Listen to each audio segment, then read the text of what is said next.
За өдрийн мэнд хүргэе. За их чухал асуудал яригдж байна.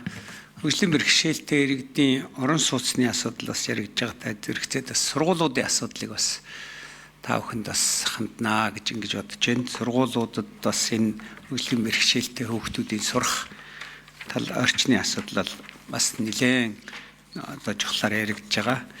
За миний асуулт бол ер нь Улаанбаатар хотод яг одоо энэ шинээрч их олон орон сууц өргөж байна. Тэр юун дотор одоо хэдэн хувь нь яг 100% хөгжлийн бэрхшээлтэй иргэдэд энэ шаардлаганд нийцсэн байдаг. Одоо энэ ялангуяа одоо сүүлийн 3 жил бид нар яриад байна шүү дээ. Сүүлийн 3 жилд баригдсан нийт орон сууцны дотор яг 100% нэг шаардлага хангацсан. За тэгээд нэг 80 хүртэл хувь нь хангасан ч гэдэг юм 60 хүртэл хувь нь ч гэдэг юм ингээд ийм хангасан орон сууц нь ер нь хэр баригдаж байгаа. За одоо энэ би нэг асууж байгаа нь бол ашиглалтанд авах үед бол хөгжлийн бэрхшээлтэй иргэний төлөөлөл орж ирдэг. Бүр тэрэгцэртэй хүн ч гэсэн өөрөө ингээд очицсан яваад өөрөө явж үзээд бүр ингээд авч яадаг шүү дээ. Тэгэхээр энэ дээр ямар бэрхшээлүүд, зөрчлүүд илэрдэг юм болоо. Тэгээ энэ нь одоо ямар төвшөнд нь засч болох тийм зөрчлүүд байдгүй. Энэ талаар ер нь ямар юм байдгүй вэ? Тэр комист орж байгаа төлөөллийг одоо хэрхэн сонгодог вэ? Тэгээ ер нь бол ингээд барилгын зургийн ихэнх үе шатнаас л гарна л та. Тэгэхээр тэрийг одоо Улаанбаатар хотын ерөнхий төлөвлөгөөний газар дээр баталдаг штэ. Одоо манай яам одоо хэрхэн оролцдгийг байгаа юм. Энэ хөгжлийн бэрхшээлтэй иргэд маань яаж оролцдог. Тэр зураг дээр тэр барилга хөгжлийн төв гэдэг. Энэ зургийн шатанд нь хэр та нар маань бас ажилтдаг вэ гэдэг асуудал. Тэгээ миний асууж байгаа нь бас тэгэд хэр застдаггүй. Одоо хөгжлийн бэрхшээлтэй төлөөлөл ороод хэлсний үр дүн тэрийг одоо хэр засагддаг вэ гэдгийг нэг асуучих. За мөн тэгвэл сургуулийн хувьд бол тэр өмнө говийн 70 тооттой байдаг 5 дугаар сургууль бол одоо лефттэй айгүй тийм жишг сургууль болсон байсан. Тэгэхээр ийм одоо лефт дараа нь хийцэн байсан л да. Ийм маягаар одоо сургуулиуд дотор одоо лефттэй сургууль байдгүй. За орон сууцнд ч мэдээж энэ 5 давхрын барилгуудад одоо хөгжлийн бэрхшээлтэй иргэдийг хуучин барилгын төрд ороход одоо ямар юм байд юм бэ гэдэг. Тэгээ хөгжлийн бэрхшээлтэй иргэдэд зориулсан тэр нөхцөл юу хийхин тулд тэр сөөхийн төлбөр энтерт нь бас оруулдаг ийм зүйлүүд журамд энтер бас байдгүй. Ер нь их хамгийн асуумаар байгаа нь одоо энэ хөгжлийн бэрхшээлтэй иргэдийг сонгон шалгаруулж орон сууцнд оруулахад ер нь тэр журам нь их нээлттэй байдгүй. Зарлал нь яаж явдггүй, ямар өргөдөл хүсэлт хүлээж авдггүй, хэрхэн шалгаруулдаггүй. Тэгээд тэр шалгаруулалт нь ийм тусгай журам байдгүй. Өшөө бас нэг асуух юм нь ипотекийн зээлтэйгээ хэр уялдсан байд юм бэ? Ипотекийн зээлтэй уялдчихэж л одоо орон сууц судалдаж авах боломж нээгддэг. Тэгэхээр энэ дэр хөгжлийн бэрхшээлтэй иргэд тусгай заалт бий юу гэдгийг бас асууя. За ажлын хэсэг 5 дугаар микрофон уу? 6 дугаар микрофон. За дараа 8 дугаар микрофон хариулах юм байна. За тоон дээр нэмэлтээр манайхаас хариулт өгнө. За зургийн шатанд бол одоо оролцоод явж байгаа.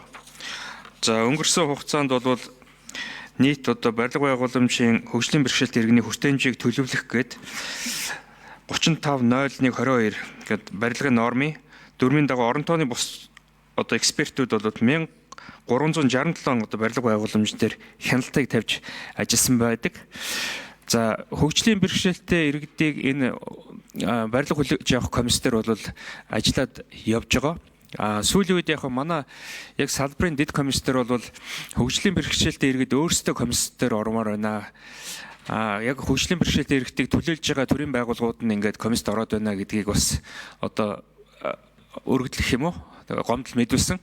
Тэгэхээр одоо энэ тал дээр бид нэр хөгжлийн бэрхшээлтэй иргэдийн төлөөллийг яг энэ комиссд оруулах тал дээр бас цаашдаа одоо арга хэмжээ авч ажиллана гэдээ ингээд төлөвлөж байна. За ипотекийн зээлтэй холбоотой асуудал болохоор ер нь одоогийн 6% биднээсийн одоо боловсруулж байгаа энэ орон сууцуулалтын банкны тухай хууль дээр бол ер нь ипотекийн зээлийг төрөлжүүлэх асуудал яригдж байгаа. 6% зээлийг бол одоо ямар ч орлоготой хүн аваад байгаа. За тэрийг бол өөрөө энэ улсын татаасаар ирж байгаа учраас энийг яг одоо зорилт бүлэгтээ 6% зарцуулдаг байя. За тодорхой орлоготой одоо залуу юм уу гэр бүлүүдэд одоо 10-аас 12% тэр орон сууцуулалтын банкаараа дамжуулаад бонд босгох замаар их усүрийг бий болгоё гэдэг ч юм уу. За бусд нь болохоор одоо арилжааны банкаар авахж байгаа зарим нэгэн одоо өндөр зээлийг аваад явах боломжтой аливч байгаа гэдэг. Тэгэхээр энийгээ бол төрөлжүүлж өгье гэдэг ийм одоо ипотек дээр бодлого одоо баримтлаад ингээ явж байгаа. За тоог хэлэх үү дээр юун дээрээс. За 8 дугаар микрофон. За дараа нь гэрэл дарааг бас За хариулъя гэсэн 1 дугаар микрофон. За ер нь бол барилга байгууламжийн ажилтны хуулийн шунд бол хөгжим бэрхшээлтэй иргэдэд оролцох анх асуудлыг бол бүрэн тоо хэмжээгээр хэлсэн. За зураг төсөл талаас мөн тоо хэмжээг бол хэлсэн байгаа. За магадлал хийх талаас бол бас төрийн дарийн бичгийн дараа сая нэлээд тодорхой тоонууд хэлжлээ. Зөв ковотын хувьд бол ер нь улсын хэмжээнд бол цэцэрлэг сургууль, логомол, автомашины зогсоол болон хөгжлийн бэрхшээлтэй иргэдийн хэрэгцээ техникийн шаардлагыг хангасан энэ хувь хэмжээ бол нэг сургууль цэцэрлэгийн хэмжээнд бол 40 орчим хувьтай байна. Энийг бол цаашдаа нэмэгдүүлэх албан даалгавар бол сайдын зүгээс 21 аймаг нийслэгээд бүх газруудад бол хургуулсан байгаа. За бидний зүгээс бол хэрэгжилтийг бол хяналт тавьж ажиллана. Өшөө энд ковотог бол нэмэгдүүлэх юм арга хэмжээг бол тогтмол авч явна гэдгийг хэлье. За баярлалаа. За 1 дугаар микрофон. Хасацантай. За барилгын комист хэрхэн орж байна гэхээр ер нь Монголын тэрэгцэртэй иргэдийн үндэсний холбоо, хараг хүчтэй үндэсний холбооны төлөөллүүдийг бол нийслэл Улаанбаатар хотод комист оруулах талаар бол сүүлийн 10 жил ингээ хамтраад явж байгаа. Мөн манай агентлаг руу хандаж тодорхой барилгыг хүлээж авах тохиолдолд одоо төлөөлж оролцох хүмүүсийн нэрсийг авдаг.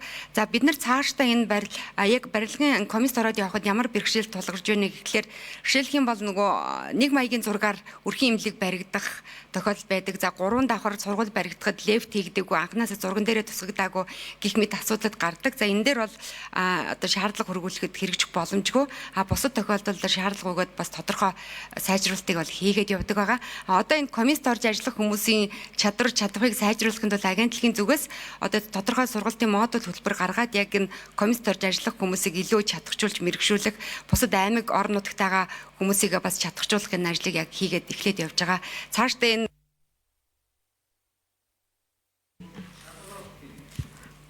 шалгаруулалт яаж хүмүүсээ сонгон шалгаруултыг? Тийм. Хаана ханддгийг за 1 дугаар микрофон. бол төрийн бас байгууллагуудтай анх сонгож байхдаа бол хамтарч ажиллаад яг энэ чиглэлээр мэрэгсэн одоо үнэлгээ хийдэг энэ төрийн бас байгууллагатай хамтраад төлөөллийг нь оролцуулаад сургалтанд хамруулад явж исэн. За одоо бид нар харин энэ шалгаруултыг илүү боловсруулангуй болох үүднээс сургалтанд хамруулад магдлаад тэнцэн хүмүүсээ оролцуулахаар ингээд чиглээд явж байгаа.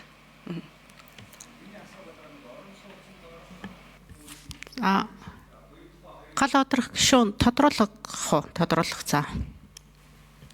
Тэг миний асуугаад байгаа нь одоо буян тухай 2 хороол баригдлаа. Тэнд хөгжлийн бэрхшээлтэй иргэн одоо бид нар 5-аас 10% гэдэг ингээд зааж байгаа бол энд орох боломжтой гэж зарлаад хөгжлийн бэрхшээлтэй иргэн тэр зарыг хараад өргөдлөө өгөөд ингээд ямар нээлттэйгээр шалгаруулалтанд орох боломжтой вэ гэдгийг би асуугаад байгаа юм. Тэрнээс гадна энэ одоо орон сууцны гадаа сая бас ярьж энэ зогсоолууд байдаг хэтэл яг одоо орон сууцны гадаа хөгжлийн бэрхшээлтэй иргэний одоо машин тавих зогсоол гэдэг ингээд тусгай гаргадаг тэр шаардлагын тэрийг одоо хангадаг ч гэдэм үе ийм нарийн ийм шаардлагуудыг бас хэр одоо тавьж явдгийг гэдэг бас нэг асуудч тий.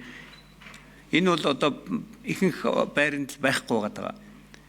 Гэтэл одоо энийгээ гаргаж ирж явах одоо тэр лефт руу хаалгаар ороод ирэхэд гадна талынх нь бол ийм тэрэгцэртэй хүн ороод ирэх байдаг. Орж ирэнгүүт дахиад нэг ийм шатны гიშгүр дотор талд нь байж идэг. Тэгээд лефт рүүгээ орох хүртэл одоо нэлээд зам. Лефтнээс буугаад гэрлүүгээ орох хүртэл бас дахиад шатны гიშгүр гараад ирсэн ч гэж идэм. Иймнүүд энэ одоо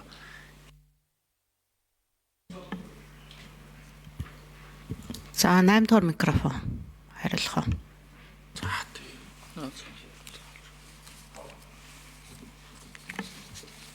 За одоо дараагаар хариулах 5 дугаар микрофон. Зураг төсөл дээр бол манайх магадлал хийх одоо нэг чеклист гэж байгаа. За энэ дээр бол тэр одоо хүснэгт болгон дээр бол хөгжлийн бэрхшээлтэй иргэдийн норм дүрмийн хангасан байдал. За хөгжлийн бэрхшээлтэй иргэдийн хүртээмжийг нэмэгдүүлсэн байдал дээр бол одоо зураг төсөл хийж байгаа магадлалын экспертүүд бол бүгдэн дээр нь чеклист хийж байгаа. Саяны одоо тэр сүүлийн үеийн барилгууд дээр бол гадна талаас пандосоор орон дотор талдаа шаттай байх энэ одоо шатны маршийг бол одоо бид нар бол аль хасгаар бол одоо зураг төсөлтөөр бол голчж ажиллаж байгаа. За шалгаруулалт хэрхэн явдаг вэ гэдэг. За саяны энэ төрөөчөө ярьсан орон сууц, төрийн орон сууцыг өмчлөх түрээслэх журам дээр бол бид бүгд бол төрийн орон сууцны корпорац бол энэ шалгаруулалтыг зохион байгуулна. За ер нь бол цахимаар бүгдийг бол зохион байгуулна гэсэн. Одоо энэ дээр нэмээд бол одоо яг хөгжлийн бэрхшээлтэй гарцаагүй одоо энэ шаардлагатай иргэдийг бол бас цаасан байдлаар төсөлтийг бол хүлээж авах боломжтой. За 5 дугаар микрофон нэмэлт. Хот ойлголтын норм дүрм 30.01.04 гэж норм байдаг. Энэ болохоор 2004 онд батлагдсанаас хойш бол одоо сайжруулалт хийгээгүй явж байгаа норм. За одоо бол бид бүгд бол норм дүрмээ бол боловсруулсан. За энэ дээр бол одоо нэг айл нэг машины зогсоолттой гэдэг энэ хөлбөрийг бол бид нэр оруулж ирж байгаа. Хуучин бол ер нь бол нэг орон сууцны гадаа бол 30% зам талбай ногоон байгууламж байна гэдгийг бол одоо бид нар бол одоо норм дүрмээрээ бол энэ нэг шийдэж байгаа. Нэг айл нэг машинтай. Тэр машины зогсоолууд дотроос бол яг хөгжлийн бэрхшээлтэй иргэдэн хэдэн хувийг хангасан байхын гэдэг зохицуултыг бол бас энэ норм дээр бол оруулж ирж байгаа. Тийм учраас бол одоо гадна машины зогсоол, дээрэс нь одоо хөгжлийн бэрхшээлтэй иргэдийн тэр хүртээмжийг нэмэгдүүлэх чиглэлийн шийдлүүдийг бол хот ойлголтын норм дүрм дээр бол сотгосон. За баярлалаа. За Алтан шаа гишүүн асуултаа асууна уу? За баярлалаа.